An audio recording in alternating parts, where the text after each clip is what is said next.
नमस्कार दोस्तों, स्वागत है आप सभी का मेरे YouTube चैनल में। आज मैं आप सभी को एक बहुत ही सुंदर कहानी सुनाने जा रही हूँ। एक समय की बात है, एक व्यक्ति था, वो बहुत खाता था, कोई काम धंधा नहीं करता था, सारा दिन बस केवल खाता था और सोता था, केवल खाता था और सोता था। घर वाले भी उससे तंग आ गए। अरे पूरा दिन पड़े पड़े खाता ही रहता है, खाता ही रहता है, खाता है सोता है, कुछ करता ही नहीं। घर के सभी लोग उससे बहुत परेशान कि दिन भर ये 2.5 सेर खा लेता है और लुढ़क जाता है। लेकिन वो बेचारा करे क्या, जब वो ज़्यादा भोजन कर लेता था तो लुढ़क जाता था। एक दिन घर वालों ने तंग आकर के और उसे घर से बाहर निकाल दिया और कहा, तुम बस दिन भर खाते हो और पड़े रहते हो, तुम मेरे घर से निकल जाओ। अब वो निकल गया। जाते जाते जाते जाते काफ़ी दूर तक गया। वहाँ उसे एक मंदिर दिखाई दिया। मंदिर से देखा तो मंदिर से एक महात्मा जी आ रहे थे, खूब हट्टे कट्टे, मोटे तगड़े, बढ़िया तंदुरुस्त। देखा, कहा, अरे वाह, ये तो बहुत अच्छी बात है। लगता है कि ये जो सेठ जी आ रहे हैं ये खाते पीते घर के लग रहे हैं, तो मैं भी चल के इन्हीं के यहाँ रुक जाता हूँ।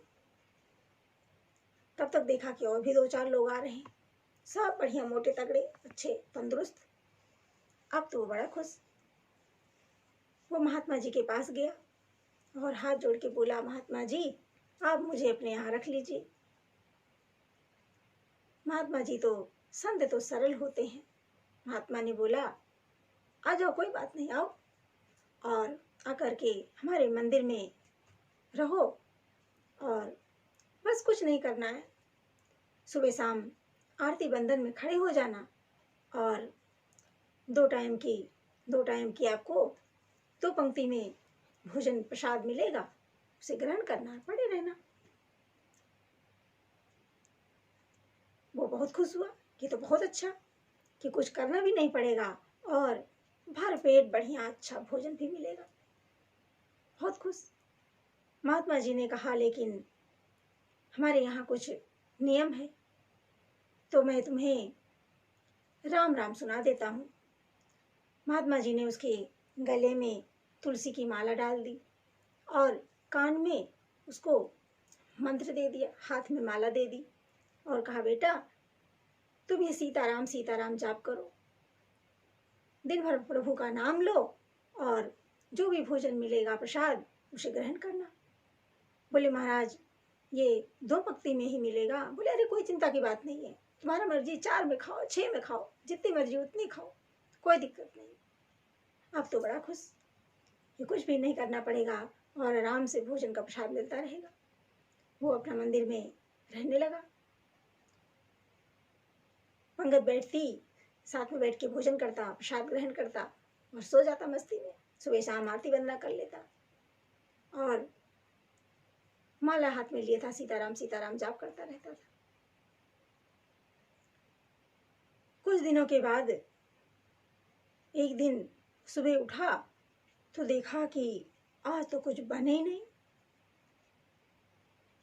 अब वो इधर उधर रसोई में देखे कि आज तो सारे ठंडे पड़े हो, कोई बर्तन ही नहीं, कोई चूल्हे नहीं जल रहा है, कुछ बन ही नहीं रहा। अब वो भूख से परेशान इधर उधर ढूंढे, देखे, कहीं कोई नजर ही नहीं। उसने महात्मा जी से पूछा, गुरुजी आज तो सब ऐसे ही पड़े हुए, आज कुछ बन्यो नहीं। महात्मा ने बोला, अरे अरे सुनो सुनो, कल बताना भूल गए थे, आज एकादशी है। बोले, अरे महाराज जी ये एकादशी क्या होती है? अरे मुझसे काहे एकादशी, एकादशी इन लोग से कराओ ना।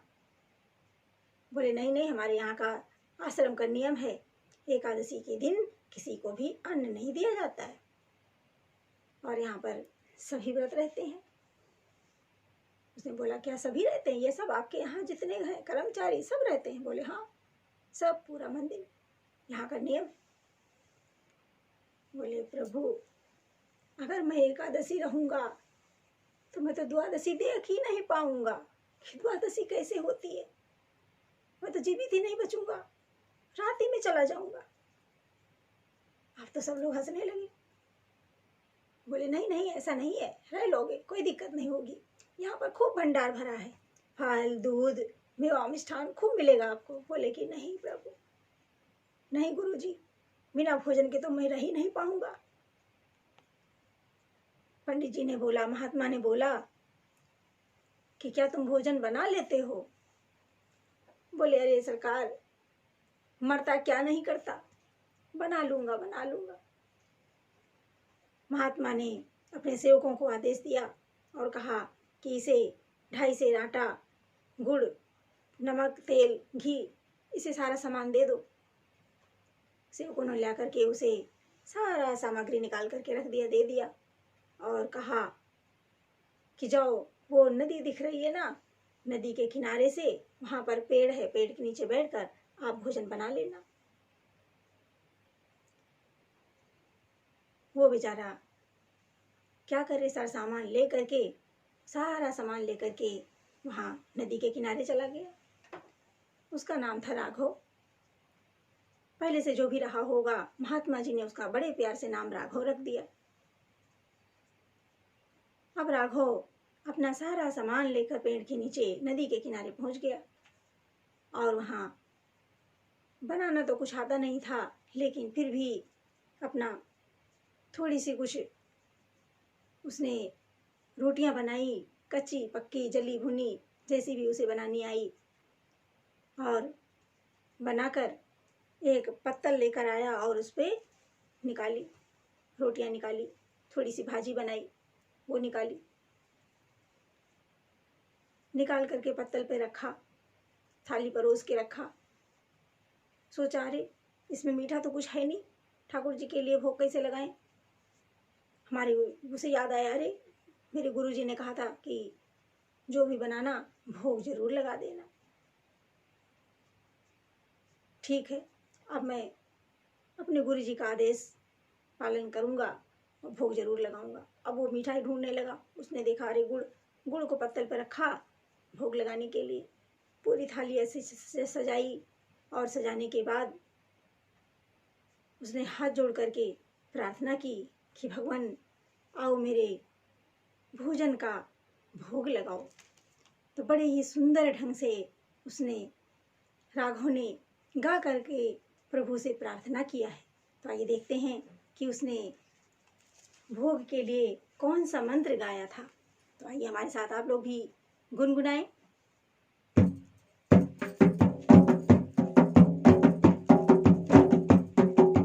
उसने गाया कि राजा राम आइए, प्रभु राम आइए, मेरे भोजन का भोग लगाइए।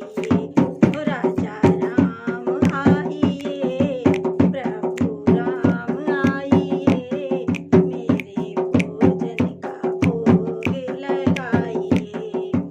राजा राम आइए, प्रभु राम आइए, मेरे भोजन का भोग लगाइए। इतना कहा, उसके बाद भी नहीं आए भगवान।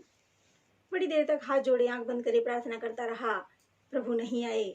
उसने सोचा अरे भगवान, इतने बड़े भगवान, वहाँ मंदिर में 56 व्यंजन का भोग लगता है, मैंने यहाँ कच्ची पक्की जली भुनी रोटियां बनाई हैं, ये रूखी सूखी रोटी का भोग लगाने प्रभु यहाँ कैसे आएंगे। ऐसा मन में सोचा और फिर कहा कि नहीं, मेरे गुरुजी ने कहा था कि भगवान आते हैं और भोग लगाते हैं। फिर उसने गाया, उसने कहा कि आज मनी नार घारती, आज मनी नार घारती, यहाँ यही मेहमानी, प्रभु यहाँ यही मेहमानी। आज मनी नार घारती, आज मनी नार घारती, यहाँ यही मेहमानी,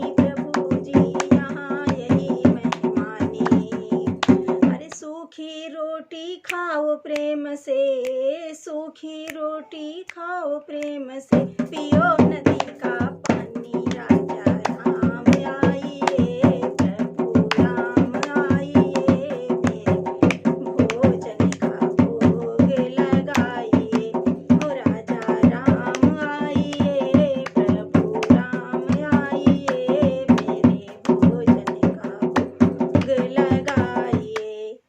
फिर भी भगवान नहीं आए। वो राह देखता रहा, इधर उधर ढूंढता रहा। प्रभु मेरी पुकार सुनो, मुझे बहुत जोर से भूख लगी है। हे प्रभु जल्दी से आ जाओ, जल्दी से भोग लगा लो, मैं भी कुछ पाऊं, मैं बहुत भूखा हूँ।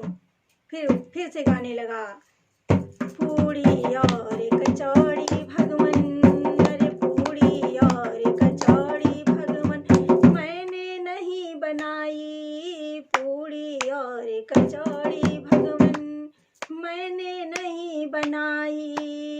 अरे मैंने नहीं बनाई। अरे भूल करोगे यदि तज दोगे, भूल करोगे यदि तज दोगे, भूल करोगे यदि तज दोगे, भूल करोगे यदि तज दोगे। भोजन रूखे सूखे, अरे भोजन रूखे सूखे।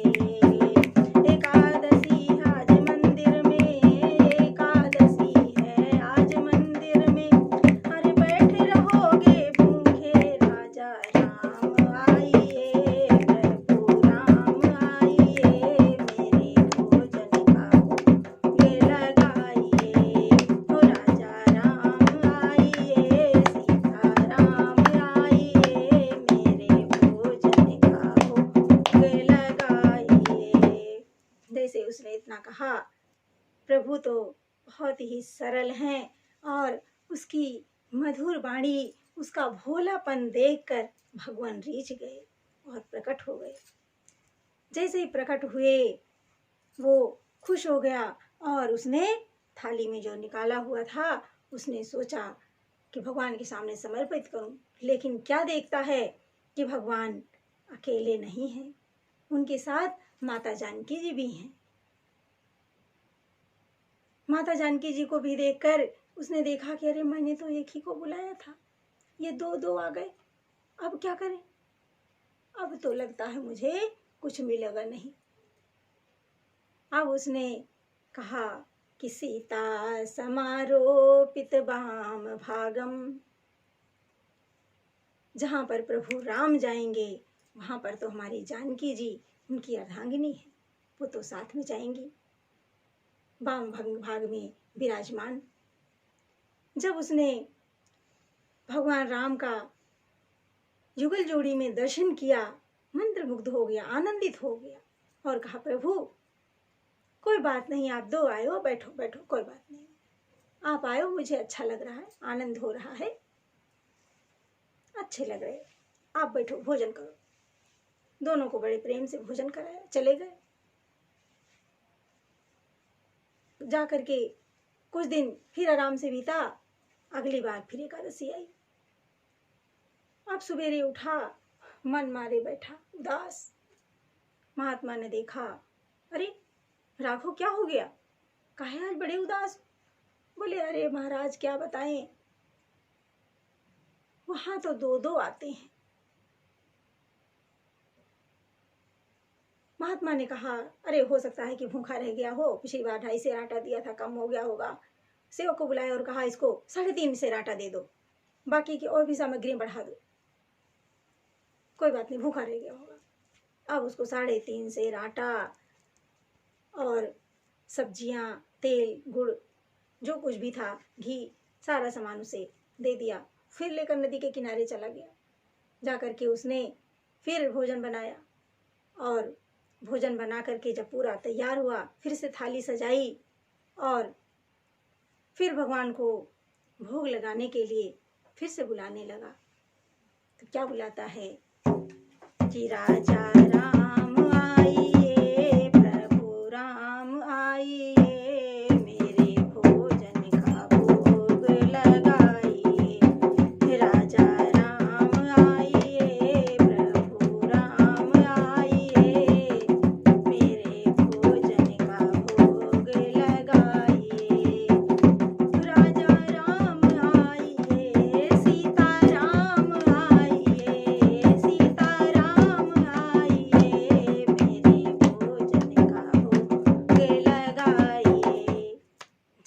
ने कहा, सीता राम आइए और मेरे भोजन का भोग लगाइए।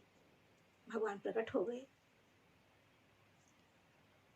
जैसे भगवान प्रकट हुए उसने देखा, अरे ये तो अब की 3 आए हैं। देखा तो राम, लक्ष्मण और सीता तीनों लोग। अब वो ऐसे चिंतित हो गया। भगवान राम ने पूछा, अरे क्या हो गया, क्या बात है? बोले, अरे प्रभु, पहले तो आप 2 आए और इस बार आप 3 आए। भगवान को हंसी आ गई, मुस्कुराने लगे और बोले कि बताओ तो सही, हुआ क्या? बोले, अरे मैंने तो 2 लोगों के भर के लिए ही भोजन बनाया था, अब आप 3 आए हो। अच्छा कोई बात नहीं, कोई बात नहीं, बैठो बैठो, अच्छे लग रहे हो, बैठ जाओ। तीनों को भोजन बड़े प्रेम से कराया और जब प्रभु जाने लगे तो राघव ने कहा हाथ जोड़कर, प्रभु ये आपके साथ में जो लक्ष्मण हैं, ये तो आपसे बिल्कुल मिलते ही नहीं हैं। ना तो आपका फेस से मिलते हैं, ना स्वभाव से मिलते हैं। कहीं से पकड़ कर लाए हो क्या? भगवान राम को हंसी आ गई, मुस्कुराने लगे और बोले, नहीं भाई, ये हमारे छोटे भाई लक्ष्मण हैं।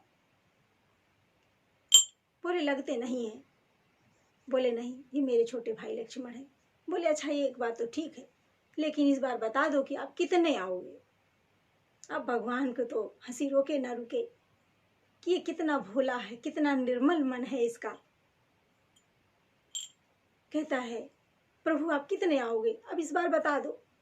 जब 1 को बुलाओ तो 2 आते हो, 2 को बुलाओ तो 3 आते हो, अब इस बार बता के जाओ कि कितने आओगे। भगवान राम ने कहा, अरे मैं आ जाऊंगा, परेशान ना हो, मैं आ जाऊंगा।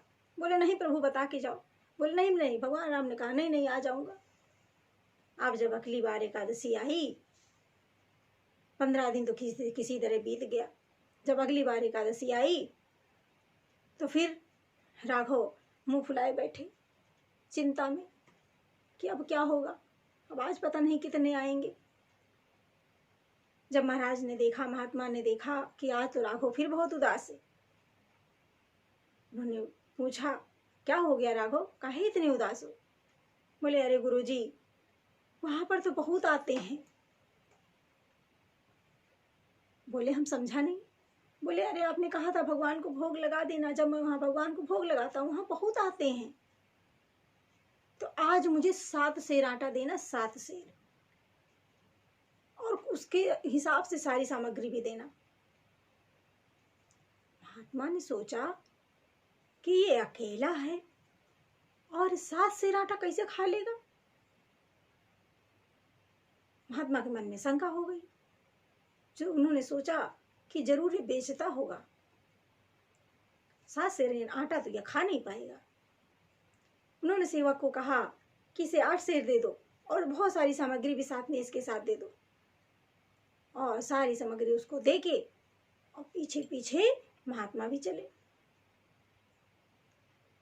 और जब महात्मा भी पीछे पीछे गए तो छुप करके अपना कहीं दूर पेड़ के ओट में खड़े हो गए और ये सामान सब ले जा करके इसने पेड़ के नीचे रखा। और रखने के बाद इसने आज राघव ने कोई भोजन नहीं बनाया, पेड़ के नीचे रख दिया और रख करके सोचता, आज देखते हैं आज कितने आते हैं, अब पहले प्रभु को बुला लें, पता चल जाए, फिर मैं भोजन बनाऊंगा। ऐसे नहीं बनाऊंगा क्योंकि मुझे कुछ मिलता ही नहीं। जब मैं भूखा ही रह जाता हूँ, मुझे कुछ मिलता ही नहीं, तो मैं क्या करूं बना के, अब आज कुछ नहीं बनाऊंगा। ऐसा सोचकर उसने कोई रसोई नहीं बनाई और भगवान को बुलाने लगा। राजा राम आइए, प्रभु राम आइए, मेरे भोजन का भोग लगाइए। राजा राम आइए, प्रभु राम आइए, मेरे भोजन का भोग लगाइए। अरे सीता राम आइए, लक्ष्मण राम आइए, मेरे भोजन का भोग लगाइए। जैसे इसने बोला, राघव ने वैसे ही भगवान प्रकट हो गए। लेकिन कैसे प्रकट हुए? पूरा राम दरबार ही साक्षात प्रकट हो गया।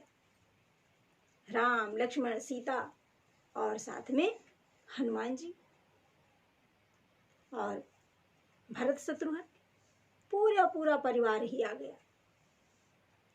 अब तो जब इसने देखा कि इतने सारे, तब तो ये सोचा अच्छा रसोई मैंने नहीं बनाई आज,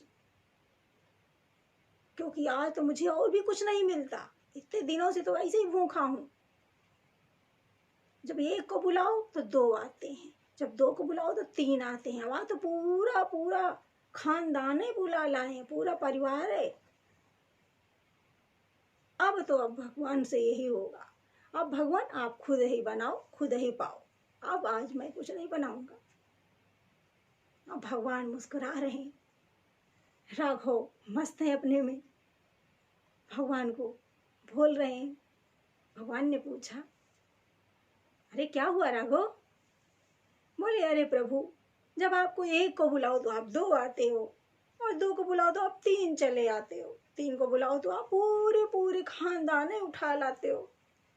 हे प्रभु, मैंने आपका ठेका लिया है, आपके पूरे खानदान का नहीं लिया है।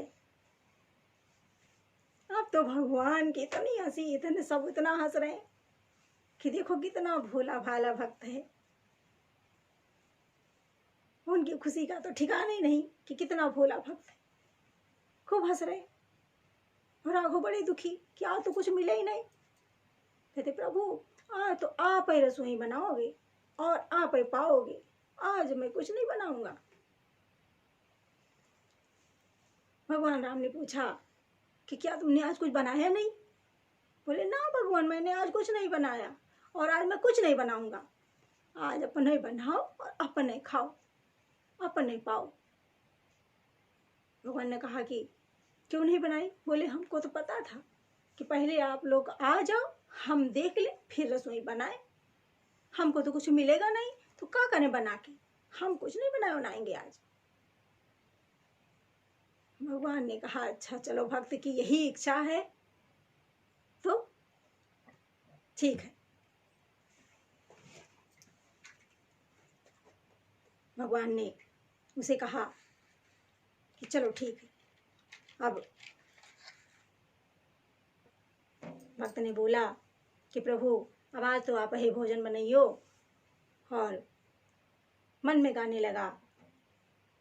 प्रभु के सामने गाना शुरू कर दिया। कहता है कि मोते नहीं बनत बनाए, अरे मोते नहीं बनत बनाए, मोते नहीं बनत बनाए। अरे भोजन आप बनावहूँ अपने, भोजन आप बनावहूँ अपने, बहुत दिनन संग पाए, बहुत दिनन संग पाए। अरे मोते नहीं बनत बनाए, मोते नहीं बनत बनाए। अरे भोजन आप बनावहूँ अपने, भोजन आप बनावहूँ अपने, बहुत दिनन संग पाए, मोते नहीं बनत बनाए, मोते नहीं बनत बनाए। तुम नहीं तजत सुबानी अपनी, तुम नहीं तजत सुबानी अपनी, हमके ते समझाए, अरे हमके ते समझाए, मोते नहीं बनत बनाए, मोते नहीं बनत बनाए। नर नारिन की कौन कहे, नर नारिन की कौन कहे। अरे हनुमान जी की तरफ देख करके बोलता है कि नर नारिन की कौन कहे, एक बानर भी संग लाए, एक बानर भी संग लाए, अरे मोते नहीं बनत बनाए, अरे मोते नहीं बनत बनाए, मोते नहीं बनत बनाए, भोजन आप बनावहु अपने, भोजन आप बनावहु अपने, बहुत दीनन संग पाए, मोते नहीं बनत बनाए। ऐसे कहा और कहता है कि अभी तक तो आप भगवान राम, सीता, लक्ष्मण जी आज एक बानर भी लेकर आ गए साथ में, प्रभु आप इतने सारे लोग। भक्त ने कहा और भगवान ने कहा कि चलो ठीक है, भक्त की भी इच्छा हमें रखनी चाहिए। और भरत जी को रसोई बनाने के लिए किसको कहा? भरत जी को, क्योंकि भरत जी जो हैं वो भरण पोषण के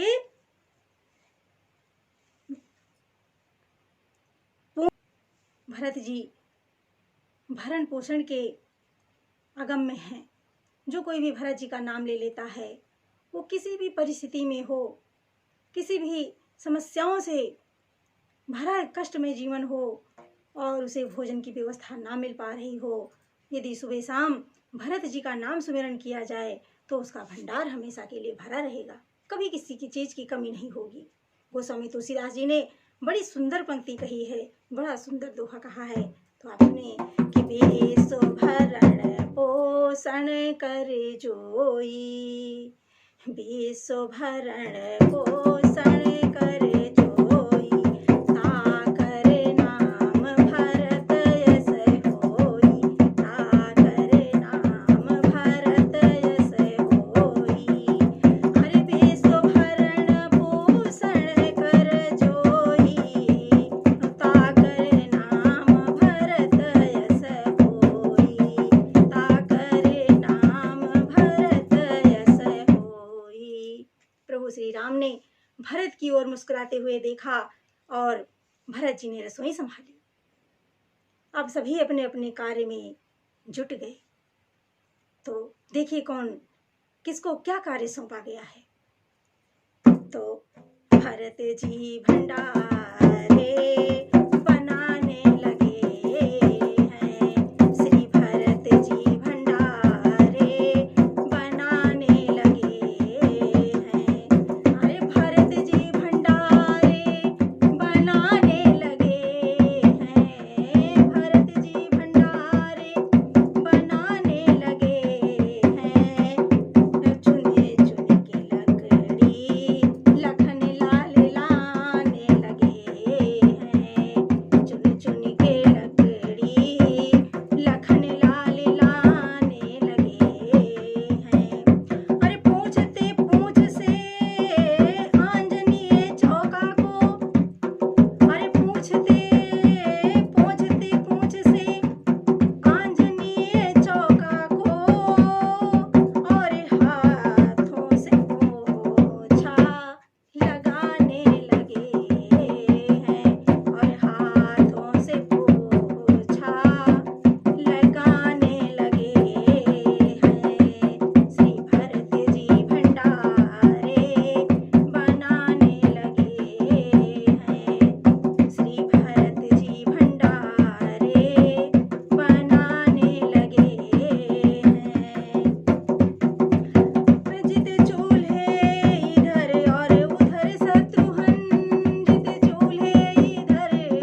सभी ने रसोई संभाल ली। लक्ष्मण जी ने लकड़ी लाने का काम किया, भरत जी ने रसोई बनाने का, और माता सीता जाकर के वहीं चौके में बैठ गईं। और जैसे ही माता सीता जी वहां पर बैठ गईं, सारे ऋषि मुनि आसमान से उतर उतर कर अष्ट सिद्धि नवनीत के दाता सारे ऋषि गण जितने थे वो सारे ही धरती पर प्रवेश हो गए, प्रकट हो गए, और सब माता से प्रसाद मांगने लगे। माता सीता से, माता सीता हमें भी प्रसाद दे दो, माता सीता हमें भी प्रसाद दे दो, हमें भी दे दो। सारे ऋषि मुनि सब प्रसाद मांगने लगे। और इधर माधव के तो, राघव के तो होश उड़ गए देखकर कि इतने सारे भगवान, अरे ये कहाँ से भगवान, गुरु जी ने तो यही बोला था कि एक ही आते हैं, अरे यहाँ तो इतने सारे हो गए, आज तो हमको कुछ ही ना मिले, अब तो हमको कुछ भी नहीं मिले, अब तो बहुत परेशान। लेकिन गुरु की बातों में विश्वास करके देखा, इतने में गुरु जी प्रकट हो गए, पीछे से निकल करके आए और देखा तो कहते हैं कि राघव तुम किससे बातें कर रहे हो और क्या कर रहे हो? बोले अरे गुरु जी अच्छा किया आप आ गए, देखो इतने सारे भगवान, आपने तो कहा था कि एक ही आते हैं, और आज तो देखो ये इतने सारे। अब गुरु जी ने देखा तो चारों तरफ देखे, उनको कोई दिखे ना। बोले कहाँ है तुम्हारे गुरु, कहाँ है तुम्हारे इतने सारे भगवान, हमको तो कोई नहीं दिख रहा है। अब राघव परेशान, राघव बोलते हैं हे प्रभु, जैसे हमको दिख रहे हो वैसे इनको क्यों नहीं दिख रहे हो, हमारे गुरु जी को क्यों नहीं दिख रहे हो, इनको भी दिखो ना, नहीं तो ये मेरी बात नहीं मानेंगे।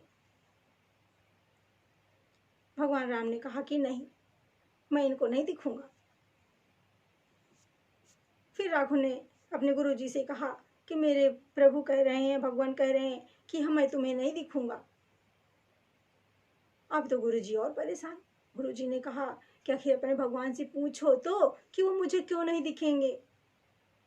राघव ने पूछा भगवान आप इनको क्यों नहीं दिखोगे, मेरे गुरु जी तो प्रकांड विद्वान है, इन्हें बहुत सारे शास्त्रों का ज्ञान है, बहुत बड़े पंडित हैं, बहुत इनको ज्ञान है, बहुत अच्छे से पूजा करते हैं, इनको संगीत का भी ज्ञान है, ये भजनानंदी भी हैं, तो आप इनको क्यों नहीं दिखोगे, आप इनको दिखो ना। उसकी प्रार्थना करने पर भगवान ने कहा कि माधव, राघव तुम बड़े ही सरल हो, इसलिए मैं तुम्हें दिखूंगा, और ये तुम्हारे गुरुजी सरल नहीं हैं, इसलिए मैं इनको नहीं दिखूंगा। उसने अपने गुरुजी से कहा कि मेरे भगवान कह रहे हैं कि आप सरल नहीं हो, इसलिए मैं आपको नहीं दिखूंगा। अब तो गुरु जी की अश्रुधारा बह गई, और वहीं पर भक्ति के चरणों में लोटपोट हो गए, और राघव के चरण पकड़ लिए और कहा कि मुझसे क्या भूल हो गई कि मैंने इतनी पूजा पाठ किया, इतना दान पुण्य यज्ञ किया, और मुझे भगवान के दर्शन नहीं हुए, और आपके एक क्षण में हो गए। आप मुझसे भी श्रेष्ठ हो राघव, बहुत महान हो, और ये सत्य है कि मैं बहुत अभिमानी था कि मैं बड़ा भारी विद्वान हूँ, मैं भजनानंदी हूँ, मैं बहुत विद्वान पंडित हूँ, मैं बहुत पूजा करता हूँ, यज्ञ करता हूँ, मुझे बहुत अभिमान था, लेकिन आज मेरा अभिमान चूर चूर हो गया। अब मैं आपकी शरण में हूँ, हे प्रभु मुझे दर्शन दो। भगवान ने गुरु को भी दर्शन दिए, और जैसे ही गुरु को दर्शन मिले, गुरु तो भाव विभोर हो गया, चरणों में इतना लोटपोट हो गया, इतना लोटपोट हो गया कि उसे अपने तन की सुई तक ना रही। ये प्रभु ने उसे आशीर्वाद दिया, कहा कि देखो कोई भी व्यक्ति जो भी अहंकारी होता है उसे कभी भी भगवान नहीं मिलते। भगवान हमेशा सरल हृदय वाले को मिलते हैं। तो मेरे प्यारे दोस्तों, भगवान हमेशा सरल हृदय वाले को ही मिलते हैं। मोहि कपट छल छिद्र न भावा। जो सरल हृदय के होते हैं उन्हें ही भगवान का दर्शन होता है, उन्हें ही भगवान मिलते हैं और उन्हीं के ऊपर कृपा दृष्टि भी होती है, उन्हीं के ऊपर कृपा भी करते हैं। तो हमेशा कभी भी घमंड नहीं करना चाहिए, हमेशा सरल रहना चाहिए। गुरु जी ने भी कहा कि मैंने सब कुछ पाने के लिए सब कुछ पाया, लेकिन जिस चीज से प्रभु को प्राप्त करना था वही चीज से मैं वंचित रह गया। मेरे अंदर सरलता नहीं थी, इसीलिए मैं भगवान से वंचित रह गया। कि प्रेम से भगवान केवल प्रेम से रिझते हैं, सरल हृदय से रिझते हैं। तो यहीं पर मैं अपनी वाणी को विराम देना चाहूंगी। सभी को मेरा जय श्री राम।